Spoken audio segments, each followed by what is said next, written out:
Ons het verlede week het ons Johannes gelees, Johannes 1, en gevra, eintlik wat Jesus gevra het, wat soek julle? En ons het iets gepraat van die liturgie in 'n erediens, oor wat is die doel van erediens? Wat is die rede hoekom ons kerk toe kom?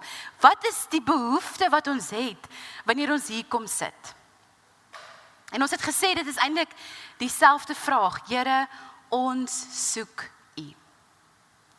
So vir die volgende paar Sondae wat ek aan die beurt is, wat ek die voorreg het om by julle te mag wees, het ek gevoel ek wil so 'n bietjie deur ons NG Kerk liturgie met jou stap. Ek gaan nou nie die hele liturgie vandag doen nie, haal asem. Dis nie 'n lesing vir oggend nie. Maar 'n paar Sondae, 'n gedeelte daarvan, oor hoekom doen ons dit? En hoekom doen ons dit soms op 'n spesifieke manier? En wat is die gebruik agter dit? So vandag wil ek begin met die fotum en seëngroet. Hoe ons 'n erediens begin. Want as jy by ander kerke gaan kuier, begin hulle dit op 'n hele ander manier. En dit is ook alright. Die woord fotum beteken 'n begeerte, 'n gebed en 'n verlange. Dis wat die fancy woord fotum beteken. Met ander woorde, ons het hierdie tradisie om ons erediens te begin op 'n manier wat ons sê, Here, ek het 'n hartsbegeerte. Here, om na U toe te kom, na U huis toe te kom, om U stem te hoor. Here, my gebed is dat ek vanoggend U ontmoet.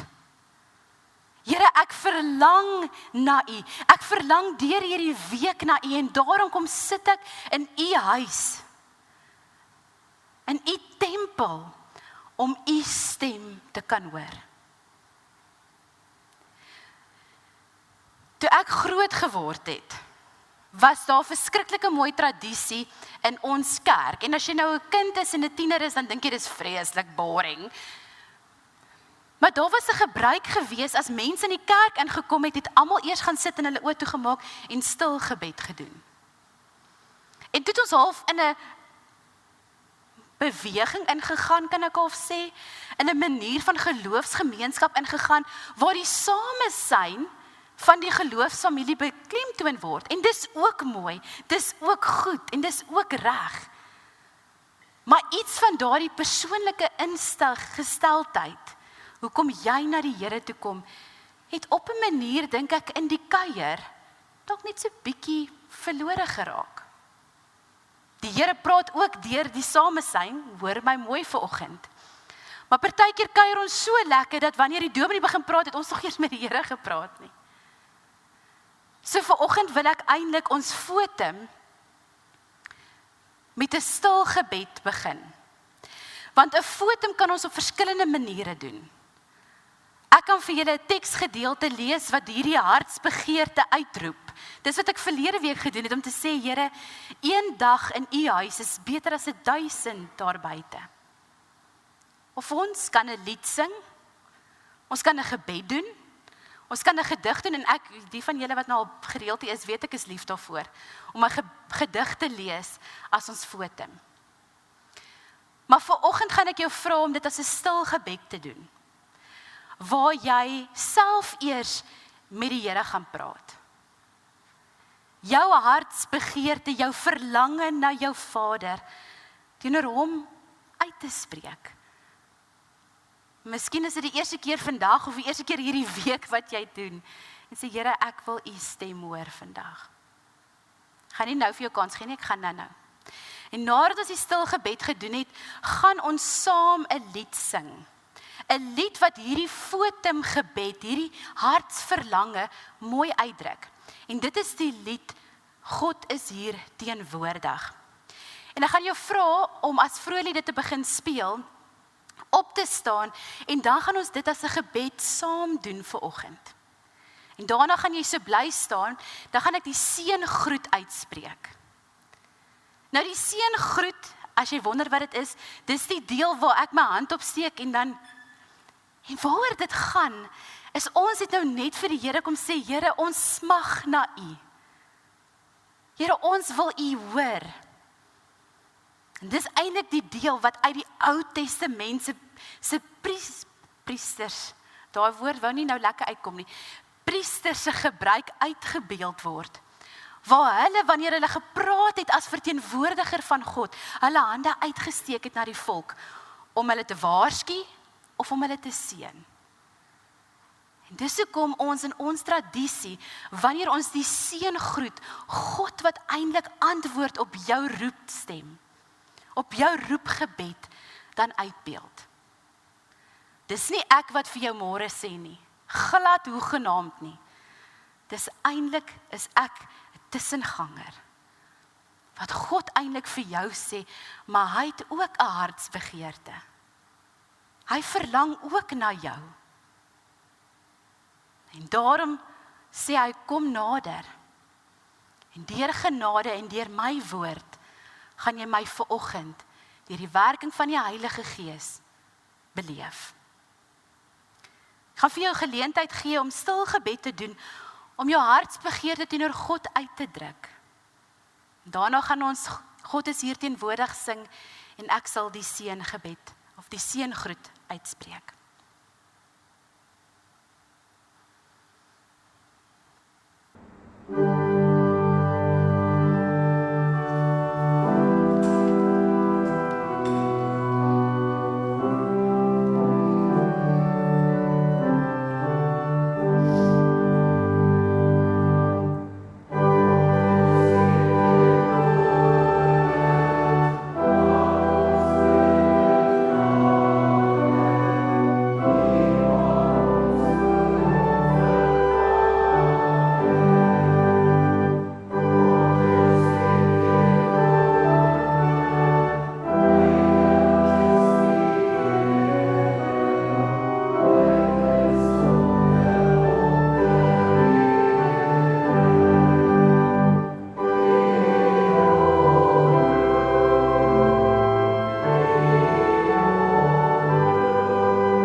Genade en vrede vir julle van God ons Vader, die Here Jesus Christus, deur die werking van die Heilige Gees. Amen. Jy mag maar sit, dankie.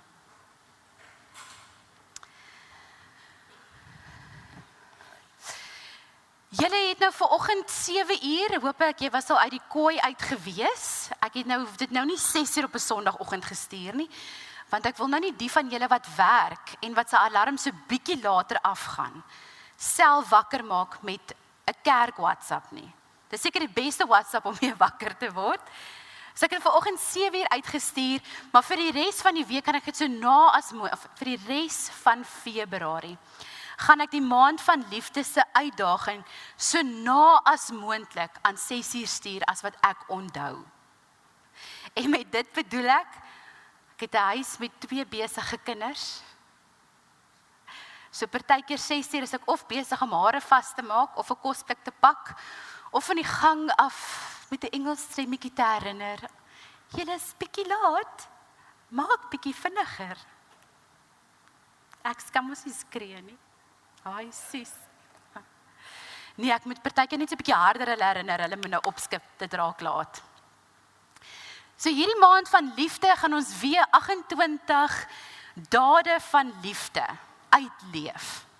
Van hulle is klein en maklik, soos vanoggend om jou gunsteling aanbiddingslied te sing, tot eer en verheerliking van die Here. Dis 'n maklike een. Van die ander gaan dalk bietjie meer uitdagend wees, wat jou uit jou comfort zone uit gaan vat. Maar ek vra vir jou om met dit met 'n liefdevolle en vreugdevolle hart aan te pak. Want ons vier die liefde nie net op 'n dag nie, ons vier die liefde elke dag, die hele jaar. En omdat God ons eerste lief gehad het, kan ons ook liefde aan ander bewys. Dan, almanakke. Kan ek net vir julle vra hoe mooi is ons almanakke? Kan ek net gou 'n bietjie skinder van ons buurgemeente? Nee, ek is nou by beide se beplanningsvergaderings. En toe hulle nou hulle almanak wil goedkeur, toe sê ek vir hulle, ek wil nou nie amper sê goospoep of skinder nie. Ek wil nou nie lelik wees nie, maats, maar Westville is mooier as julle sin. So ek wil net vir julle sê, ek dink dit is regtig baie mooi. So as jy nog nie almanak gekry het nie, daar is nog 'n paar agter, daar is nog beskikbaar. Ons druk nie meer in die verlede 500 op 'n slag nie. Ons druk 'n paar want dit raak duur. Ons druk 'n paar en soos wat nodig het, gaan ons dit weer druk.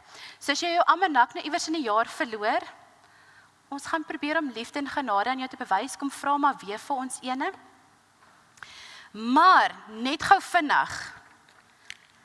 Onthou hierdie almanak word in Oktober maand, begin ons al met hom en goedgekeur in November. So partykeer die 13de Februarie, dit sal nou oor 2 Saterdae gewees het, is die wynproe op.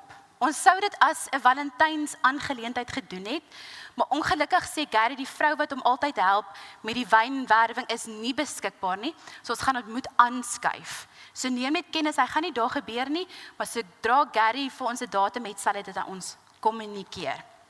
En dan was daar 'n drukkersfout. Ek dink die nuwe almanakke wat uitgaan is reggemaak.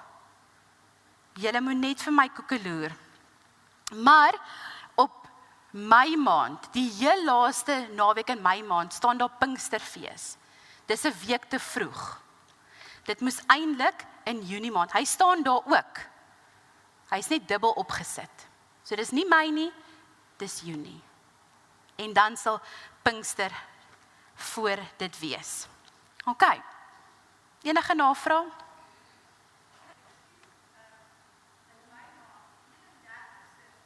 Ja, dit is korrek. Ja, jy gaan nou maar net daar met kop hou in Mei maand. Mei maand is nou een van daai maande wat net te veel dae het. Soos die 31ste is daar bo, want hy pas nie daarin nie. OK. Tannie Molly.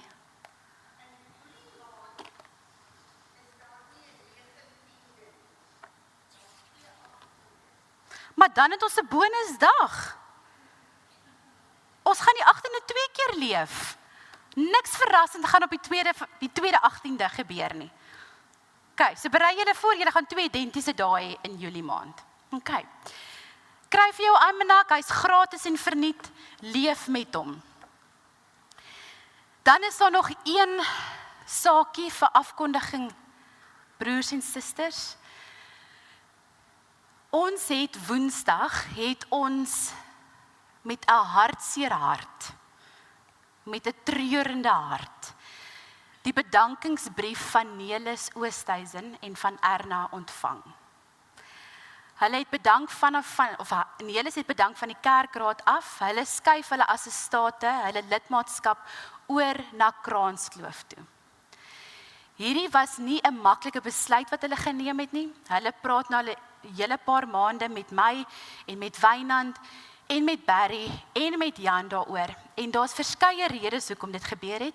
En onder andere is dit vir Wian op hierdie stadium waar hulle as 'n gesin is, met hulle reis, met hulle kinders, die beste besluit om hom oor te skuif na Kranskloof toe waar daar 'n klomp van sy maats in die kategese is. So ons kerkraad, en ek het vir Nelis gesê, ons aanvaar dit, ons kan nie dit regtig weier nie, ons aanvaar dit, maar ons wil graag hê dat hulle tweeetjies weer sal terugkom op 'n Sondag, dat ons hulle net mooi kan groet. Ons is mos nou nie kwaad vir hulle nie, ons jaag hulle mos nou nie hier weg so stoute honde nie, ons wil hulle seën toe bid. En ek sê van julle is eintlik vreemd, want hulle gaan net nou na die gemeente toe waarmee ons 'n ooreenkoms het. Hulle bly eintlik in die geloofsfamilie. Dis nie asof hulle vreemdelinge vir ons raak nie. So hulle gaan iewers weer kom kuier, en dan sal daai Sondag vir hulle net 'n seëngebed doen, soos wat ons met 'n klomp familielede doen, wat geloofsfamilie, wat na ander gemeentes toe gaan, of verhuis, of wat ook al. Wat wel dan nou gebeur, is dat daar 'n paar vakatures oopgaan. Die eerste van hulle is die voorvatters van die kategese. Ons sal nog sekere gesprekke met mense hê, en sy is nou te besig, hulle is nou te besig om na my te luister, of hulle maak of hulle my ignoreer. Ons sal dan op soek wees nou vir ons 'n vasvatter, 'n sameroeper van die kategese. Dis die een vakature. Die tweede vakature is dan die hoof van die diakens wat oopgegaan het, en dan die vakature van die diaken. Nou hoe dit werk is, ons moet 'n hoofdiaken hê vir praktiese redes. So, daar is 'n ding soos 'n konsistoriebesluit, wat beteken wanneer ouderlinge en diakens bymekaar is, mag ons 'n tydelike besluit neem, voorstel maak, dit goedkeur, tot ons 'n kerkraadsvergadering het. En dankbaar dat ons nou dit via WhatsApp kan doen, so dit het ons nou hierdie week gedoen. Die voorstel was dat Elena van der Berg dan instaan tot en met die kerkraadsvergadering in Februarie maand as hoofdiaken. En die voorstel lyk vir my of dit goedgekeur is. So baie dankie Elena vir jou bereidwilligheid tot diens. Dit is nie 'n promosie nie. Daar's geen salarisverhoging nie. Dis eintlik net 'n vorm van dieper diensbaarheid in die gemeente. So baie dankie vir julle, vir jou en Dani. Dani, want jy is die ondersteunende rol. Nee. So ons sal dan by die kerkraadsvergadering nuwe voorstelle vir hoofdiaken op die vloer lê. So bid saam met ons asseblief vir die regte kandidaat en dan daartoe stem. En ons sal ook daar dan bespreek oor die vakature van diaken. Of ons dit gaan oopstel en of ons dit net nie gaan vul nie. Want met die nuwe strukturering van ons wijksbyeenkomste, van ons wyke, het ons ook meer as een diaken in 'n wyk. Dit was nou 'n mondvol. Ek is baie jammer. Verveel ek julle met klomp afkondigings. Maar dit is belangrike familienuus wat ons moet met mekaar deel. Okay. Ons gaan dan nou oorgaan na die woord toe. Ek wil vir jou vra om jou oë saam met my te sluit.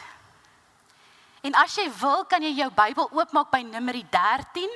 Dis in die Ou Testament, Genesis, Exodus, Levitikus, Numeri.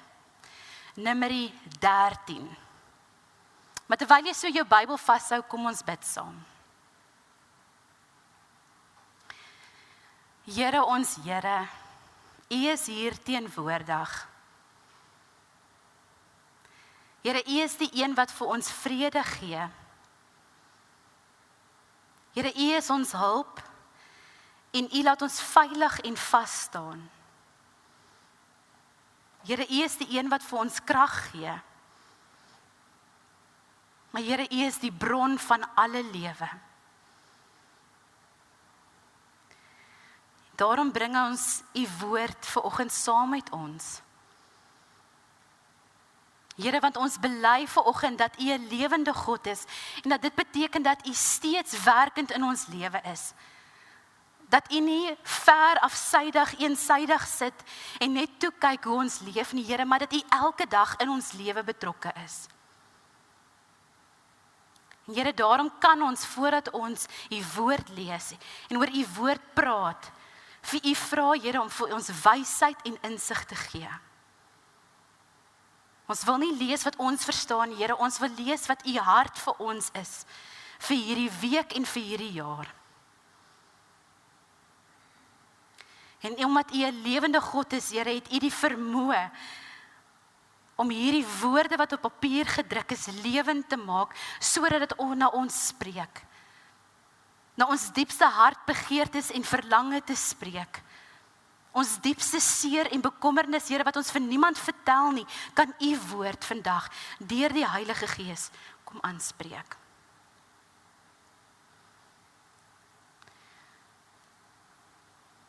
Kom spreek, Here. U kinders luister. Amen. Ken jy Ekskuus, voordat jy daai wys, Melan dryf. Ken jy die speletjie Would You Rather? Wie ken daai speletjie? So dis 'n speletjie waar jy 2 opsies kry.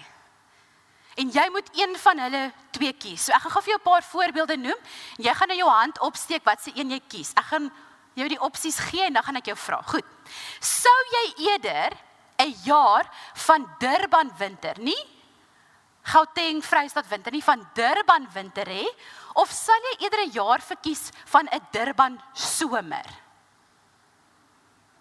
So wie sou 'n Durban winter vir 'n jaar lank verkies? Wie sou 'n Durban somer verkies? Interessant. Ek neem aan julle het lekker geslaap gisterand. Die res van ons minder lekker. Sou jy eerder 20 minute te vroeg wou wees of 20 minute te laat wou wees?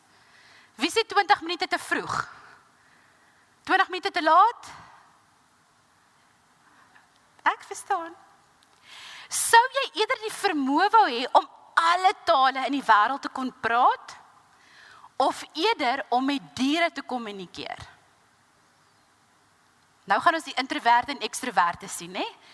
Wie sou graag al die tale van die wêreld wou praat? Wie sou eerder met diere wou kommunikeer? Ek is half en half op daai een. Sou jy eerder wou gehad het dat al jou drome vandag waar word, of dat jy nooit weer 'n nagmerrie of slegte goed beleef nie? Al jou drome waar vandag, of nooit weer slegte goed? Wat sou jy kies? Wie sê al jou drome bewaar vandag? Kyk, wie sê nooit weer sleg nie? Goed. Sou jy eerder kon reis na die toekoms of die verlede? Wie sou wou teruggaan na die verlede toe? Toekoms? Okay. Hier is jou laaste vraag. Sou jy eerder in 'n land van oorvloed met konflik wou bly, of in 'n land van skaarste met voorwaardelike vrede? Ek gaan hom, want hierdie is 'n moeilike een. Sou jy eerder in 'n land van oorvloed wou bly met konflik, of in 'n land van skaarste, maar met oppervlakkige of voorwaardelike vrede? Wie kies die land van oorvloed met konflik? Skaarste met vrede? Interessant. Okay. Jy sien wat moeilik is van hierdie speletjie, is jy wil nie die ander een los nie. Is ek reg? Die een klink beter, hy klink meer reg, maar dis nie noodwendig dat jy die ander tweede opsie, of die eerste opsie, heeltemal wil los nie. Kom ons lees saam, Numeri 13. Die Israeliete staan by die Jordaan. Hulle het nou vir amper 40 dae uit Egipte uitgetrek. Hulle het geroep, Here, ons is in slawerny, Here, ons is jammer, red ons. En die Here stuur vir Moses, en ek het nou lank daaroor gepraat, so ek gaan nou nie weer daar preek nie. Maar hier staan hulle nou. Hulle kan Kanaan oor kan die rivier sien. En die Here sê vir hulle die volgende. Die Here het met Moses gepraat en gesê, stuur vir jou manne, sodat hulle die land Kanaan, wat ek vir die Israeliete gaan gee, kan verken. Kan verken. Een man uit elk van die stamme van hulle voorvaders, elkeen van hulle 'n leier, moet julle stuur. Moses het hulle op bevel van die Here uit die Paran-woestyn gestuur. Almal van hulle was manne wat leiers was onder die Israeliete. So julle moet nou mooi hoor, hierdie is nie net die klas van dis die baas. Dis die ouens wat invloed het, word gestuur om die land te gaan verken. In vers 4 tot 16 lees jy nou al die name van elke stem. Jy is welkom om dit te gaan lees, want dit is eintlik bietjie interessant. Wat Moses dan nou stuur. Een van hulle was, kan julle onthou? Caleb en Joshua. Mooi. Vers 17. Moses het hulle uitgestuur om die land Kanaan te verken. Hy het vir hulle gesê, trek hier na die Negev op en gaan dan op na die bergwêreld. Bekyk die land, hoe is dit? En die volk wat daarin woon, is dit 'n sterk of 'n swak volk? Is hulle min of baie? En hoe is die land waarin hulle woon? Is dit goed of sleg? En hoe is die dorpe waarin die volk woon? Woon hulle in kampe of in gevestigde stede? En hoe is die grond? Is dit vrugbaar of skraal? Belangrike vraag vir iemand wat net in die woestyn gekamp het, né? Is die grond vrugbaar? Is daar bome of nie? Span julle in en bring van die land se vrugte saam. Dit was toe net die tyd van die vroeë druiwe. Kyk, dan in vers 21, 22 begin hulle die land inreis. In 23 lees ons. Toe hulle die Eskoldal bereik, sny hulle daar 'n rank met een druiwetros wat 2 van hulle met 'n draaghout gedraai het af. En ook van die granate en vye. Daardie plek is toe Eskoldal genoem, oor die druiwetrosse wat die Israeliete daar afgesny het. Hulle het aan die einde van 40 dae, wat hulle gereis het, hulle verkenningstog van die land teruggekeer. Dan in vers 26 roep hulle nou die hele volks bymekaar, want hierdie ouens moet nou verslag, die volksvergadering, roep hulle bymekaar, want hierdie ouens moet nou kom verslag lewer. Hulle het nie 'n power presentation nie, hulle bring trosse duwe saam. Vers 27 sê, en hulle vir Moses vertel en gesê, ons het in die land aangekom waarheen u ons gestuur het. Ek wil gou daar stop. Sorry julle. Tot en met hierdie oomblik praat die Bybel van die land wat God aan hulle sal gee. Hoor wat sê hierdie spioene wat hulle gestuur het. Waarheen u, Moses, ons gestuur het. Nie God nie. Nie die land waarheen God ons wil vat nie. Moses die plek waarheen jy ons na toe gestuur het. Hoor wat gaan nie aan. En verder, dit is 'n land wat oorloop van melk en honing. En hier is van die land se vrugte. Die volk wat in die land woon is egter baie sterk. En die stede is versterk en baie groot. Ons het ook afstammelinge van die Enakiete daar gesien. Die Amalekiete woon in die suidland, die Hetiete en Jebusiete en die Amoriete woon in die bergwêreld, terwyl die Kanaaniete by die see en langs die Jordaan woon. Maar Caleb het met die mense by Moses stilgemaak. Hy het gesê, ons moet beslis optrek en die land in besit neem, want ons kan sonder twyfel die oorhand daaroor kry. En hier raak dit nou morsig. Maar die manne wat saam met hom opgetrek het, het gesê, ons kan nie teen daardie volk uittrek nie, want hulle is sterker as ons. Hulle, daai 10 spioene, het toe onder die Israeliete 'n gerug versprei, 'n kinderstorie begin, oor die land wat hulle verken het. Die land waardeur ons getrek het om te verken, is 'n land wat sy inwoners vernietig. Al die mense wat ons daar gesien het, is groot manne. Daar het ons reuse gesien. En die Enakiete stam uit die reuse. Ons was in ons eie oë soos koringkrieke. Ons was soos muggies in hulle oë. Hoofstuk 14, hulle moet saamgaan. Ek gaan hom nie lees nie, maar hoofstuk 14 raak die gemors nou morsig. Want nou begin die volk in opstanding kom. Caleb en Joshua skeur hulle klere en hulle begin treur, want hulle besef God stuur hulle en hulle besef die volk sê ons gaan nie. En dan in vers 8 en 9 lees ons hierdie. As die Here ons goedgesind is, sal hy ons in hierdie land inneem en dit vir ons gee. 'n Land wat oorloop van melk en honing. teen die Here moet julle nie in opstand kom nie. Julle moenie bang wees vir die volk van die land nie, want hulle is maklike prooi vir ons.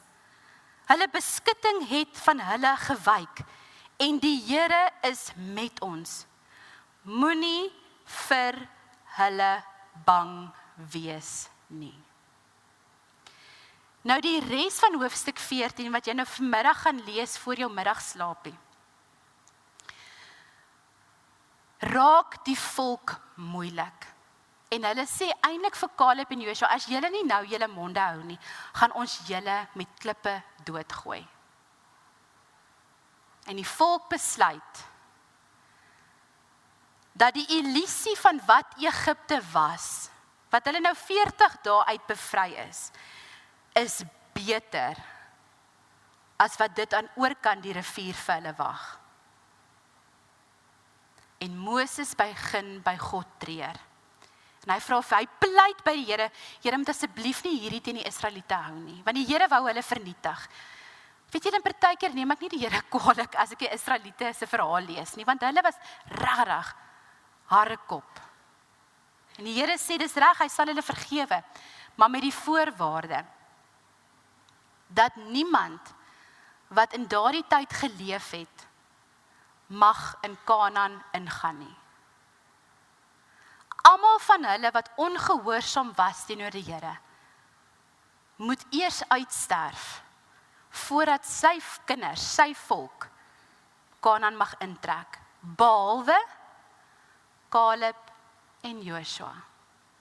Die enigste twee van die spioene wat gesê het, ons sê nou vir julle, ons gaan nie oorhand hê, want ons God gaan saam met ons. Hulle twee mag saamtrek. So 'n 40 dae reis word 'n 40 jaar reis. Daai was die verkeerde besluit, né? As ons nou terugdink. Ek wil wel vir jou een grappie vertel. Mag ek? 'n Bybelgrappie. Wie is die enigste Bybelkarakter wat nie 'n snor gedra het nie? Caleb. Dis nou 'n dominee grappie, nie? Maar, nou nie in hoofstuk 14 nie, bietjie later, einde Deuteronomium se kant toe, is een van die hartseerste gesigte vir my persoonlik in die Bybel. Dis die oomblik toe die Here vir Moses sê, klim op Neboberg. Dis nou nadat hulle die 40 jaar gereis het in die woestyn, sê die Here vir hierdie stok ou man, onthou hy was 80 toe hy hiermee begin het, né? So jy doen nou die wiskunde daar. Sê God vir Moses, klim teen Neboberg op, en daar staan Moses bo op Neboberg, en oor kan die rivier sien hy vir Kanaan. Die Here laat hom toe om te sien wat sy lewensdoel was, maar hy mag nie daarin gaan nie. En hy is daarna dood. En vir my, een van die hartseerste oomblikke in die Bybel. Die konteks is, die Here sê vir die mense, gaan verken die land. Moses sê vir hulle, gaan kyk hoe lyk die stede, gaan kyk hoe lyk die mense, gaan kyk hoe lyk die grond. Hy voeg so 'n bietjie vleis aan wat God se opdrag oorspronklik was. So hulle staan daar, kyk in hierdie land in, en vir 40 dae gaan verken hulle dit. Nou kom hulle terug. Nou vertel twee van hulle, dis wat hulle sien. Gaan jy gou aangaan, Melandrey? Asseblief. Dis wat hulle sien. Ja, daar's volke, daar's mense wat daar woon, maar weet julle, die grond is vrugbaar, die vrugte is groot, kyk net, hierdie trosdruiwe. Dis wat Caleb en Joshua sien. Die ander 10 sien die volgende prentjie. Kan jy die verskil sien? Die voorspoed wat vir hulle lê, die belofte van God verklein neer. En hulle sê, manne, hierdie mense bly daar. En hulle begin hulle so opnoem. So 2 heeltemal verskillende prentjies, as jy net vir die volgende een wys. 2 verskillende prentjies, weergawes van Kanaan. En wie het die regte een beet? Om daai vraag te beantwoord, moet ons 'n treukie teruggee. Toe God die eerste keer vir hulle vertel het, waarheen hy hulle roep.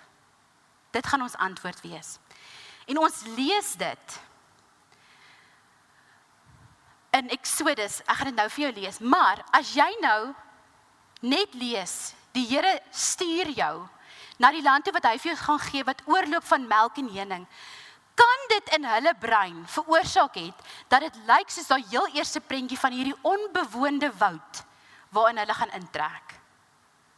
En toe hulle nou gaan verken, toe sien hulle, o jene, maar daar's mense wat daar bly.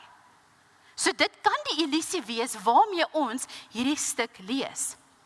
Maar in Exodus 3, toe God in 'n brandende bos aan Moses verskyn, en God sy groot plan aan Moses bekend maak, hoor wat sê God vir hom. Kan jy dit gou vir my opsê?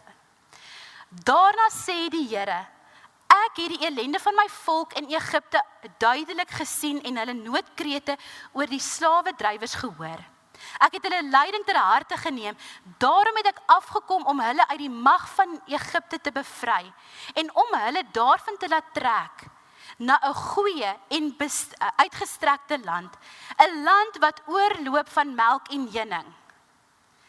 Dit is die land van die Kanaaniete, die Hetiete, die Amoriete, die Ferisiete, die Jewetiete en die Jebusiete. Die noodkrete van die Israeliete het my bereik en ek het ook aanskou hoe hulle Egipte verdruk. Daarom stuur ek jou na Farao toe, sodat jy my volk, die Israeliete, uit Egipte kan bevry. Toe God die heel eerste keer aan Moses sê, ek stuur jou na hierdie land wat oorloop van melk en honing, toe sê God vir Moses, daar's mense wat daar bly, en hy noem dieselfde volke op, as wat hierdie spioene opnoem, wat hulle teëgekom het. En toe Moses later, ek gaan nie nou hierdie teksgedeelte lees nie, en toe Moses later aan die Israeliete hierdie nuus deel, het hy dit presies so gesê. God stuur ons, God red ons, en hy stuur ons na 'n land van melk en honing toe, die land, en hy noem die volke op. Dis 'n feit soos 'n koei, dat die Israeliete geweet het, dat die land waarheen hulle trek, nie onbewoond was nie. En soos wat ons mos maar stereotypes het van mense wat van sekere dele of van sekere stede afkom, moet nou nie maak asof ons nie het nie. Maar soos wat ons ook mos maar sê, nee, hulle is 'n regte Kaapenaar. Nee? Kaapenaars drink mos almal wyn. Seker reg? Ja. Of as ons praat van die mense in Joburg, my ma en pa het 'n stronthuis. Ons doen dieselfde. Ons stereotypeer ook mense volgens waar hulle bly. Of volgens 'n eienskap, dit is deel van mens word. Weet julle hoeveel mense het vir my gevra, toe ek en Naresh begin uitgaan het, speel ek ook tennis? Omdat hy tennis speel, moet ek tennis speel? Nee, ek het nou 'n bietjie begin leer. So hulle weet, die stede, of die volke, die stamme, wat in Kanaan vir hulle wag. Daar's nie 'n illusie nie. En hulle weet, dat die stereotypes, die kinderstories van daardie volke is, dat die Enakiete die afstammelinge van die reëse is. Nou, al die slim mense stry daaroor, so ons gaan nie dit vanoggend oplos nie. Hulle was groot mense. En hulle was formidabele krygsmanne. So hulle was soldate, die mense was bang om teen hulle te beklei, want hulle was onoorwonne. Hulle het almal vernietig wat voor hulle tot stand kom. Net soos die Hetiete. Hulle het geweet dat die stede waarin hulle bly, het gevestigde mure rondom hulle. En oral waar hulle rond beweeg, waar hulle stede verower, versaai hulle vrees en verwoesting. Net so met die Amoriete.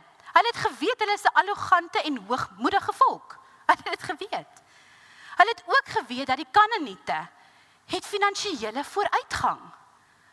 Hulle was nie verras met wie hulle daar gekry het nie. Maar waarna jy soek, gaan bepaal hoe jy soek.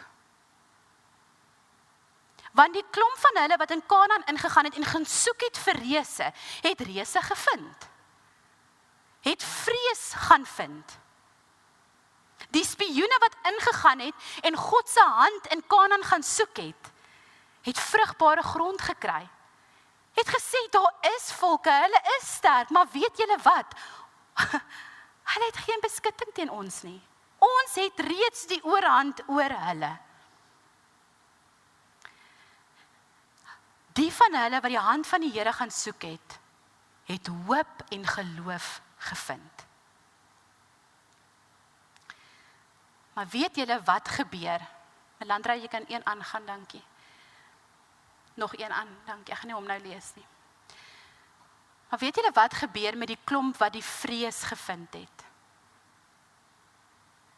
Dit haal hulle hele perspektief, hulle hele prentjie van Kanaan uit fokus uit. Want hulle stry om oorlewing. Hulle wil nie verwoes word nie. So vrees neem alles oor. Oor waaroor hulle dink, hoe hulle redeneer, hoe hulle op die Here vertrou. Dit beïnvloed hulle omstandighede so, vrees neem so hulle gedagtes en hulle hart oor, dat die elisie van Egipte vir hulle beter raak as Kanaan, die land wat oorloop van melk en honing. En die vrees om hulle self te beskerm, verloor hulle God se belofte.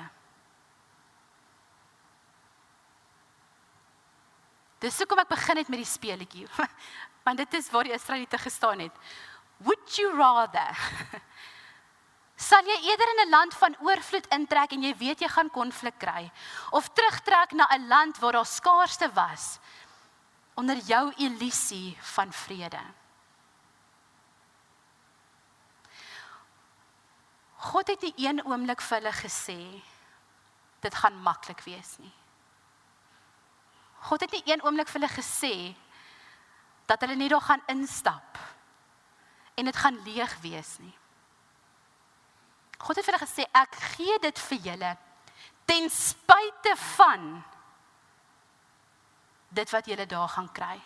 Ten spyte van wie julle daar gaan kry. Gee ek hierdie beloofde land aan julle. Daar's 'n aanhaling, as jy kan aangaan Melandra, wat Max gesê het. God invites us to enter Canaan. There is only one condition. We must turn our backs on the wilderness.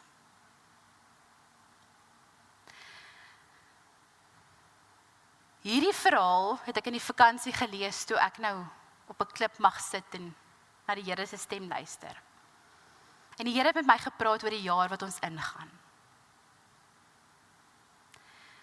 Want omdat ek 'n gelowige is, glo ek dat die Here jou voorberei het vir die jaar waarin jy instap.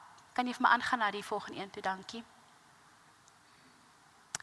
2026 is vir my en jou 'n geskenk wat voor ons lê, wat die Here vir ons gegee het. En toe ek dink oor hierdie geskenk, vang ek myself die uitdagings klaar opnoem. Die jaar het nog nie eens begin nie en ek dink, wat het ek gedoen? Ek het gaan soek na die reëse wat vir my in 2026 sou wag. Ek het gaan soek na dit wat vir my 'n uitdaging sou wees vir hierdie jaar waar ons kan kom. En ek is nie die enigste een wat dit doen nie.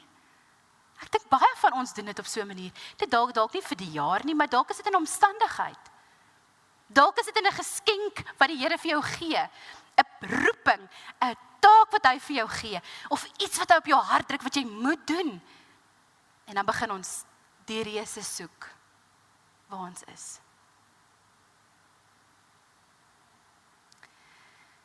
God roep my en jou nie hierdie jaar in, omdat dit net oorvloed en voorspoed en melk en honing is nie.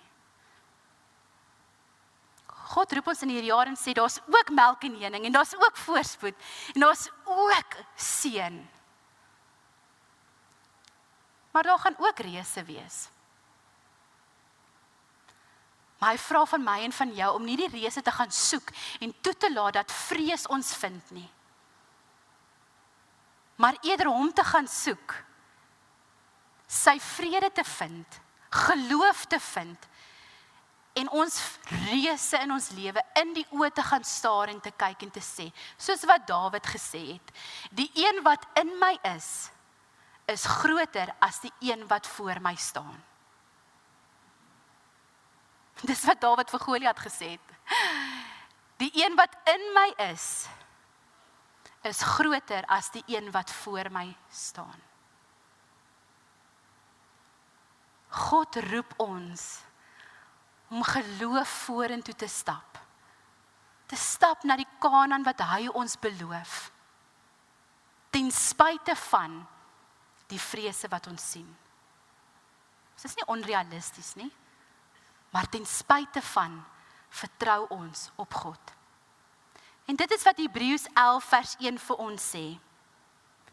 Geloof egter is sekerheid van die dinge wat gehoop word. 'n bewys van dinge wat ons nie sien nie. Want die een wat in ons is groter as hy wat voor ons staan. En weet julle wat is die wonderlikste deel van die Israelitiese verhaal? Is daai reëse wat hulle gepraat het, wat hulle gepla het hulle getuienis geword. En soos wat hulle die een volk na die ander een verslaan, het die gerug vir die kinderstories het versprei, en die volke was bang vir die Israeliete, omdat hulle gekom het met hulle God, met ons God. God het van hulle onmoontlike 'n getuienis gemaak. Kom ons bid saam.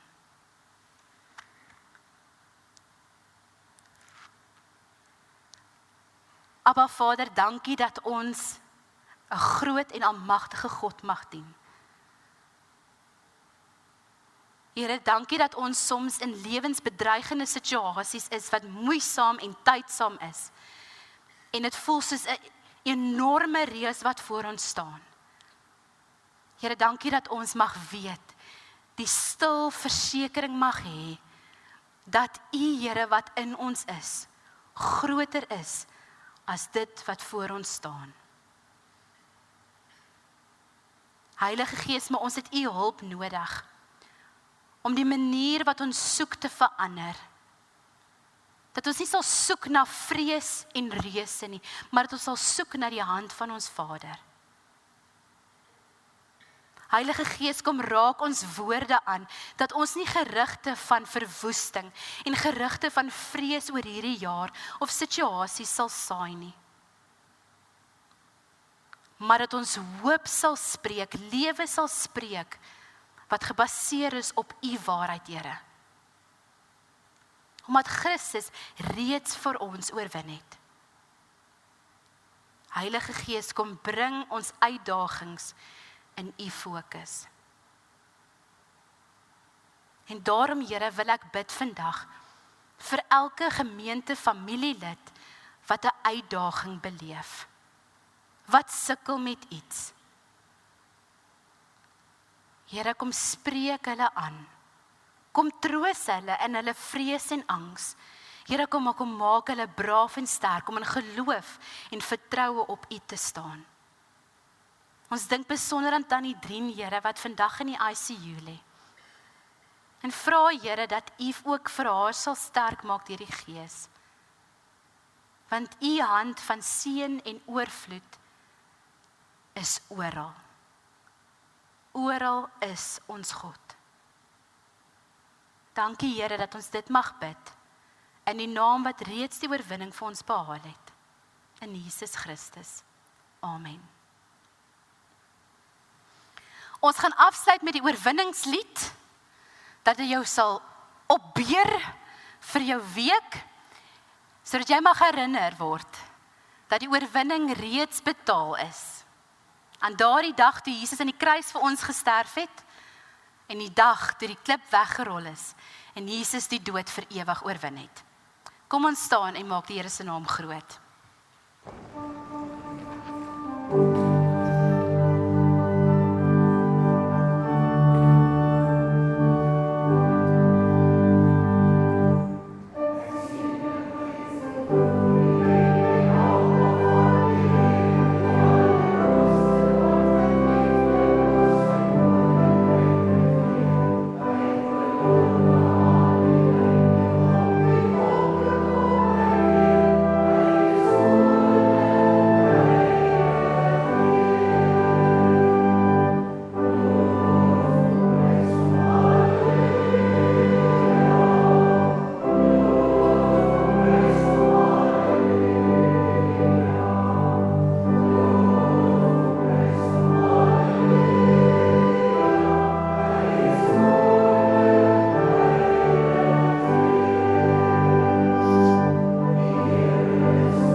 Wil jou uitstuur met sy seën. Die een wat groter is as wat jy ooit mag teekom, gaan hierdie week saam met jou in. Mag hy die oorwinning vir jou gee waarna jy smag, en mag hy vir jou vrede gee waar daar vrees eers. Amen.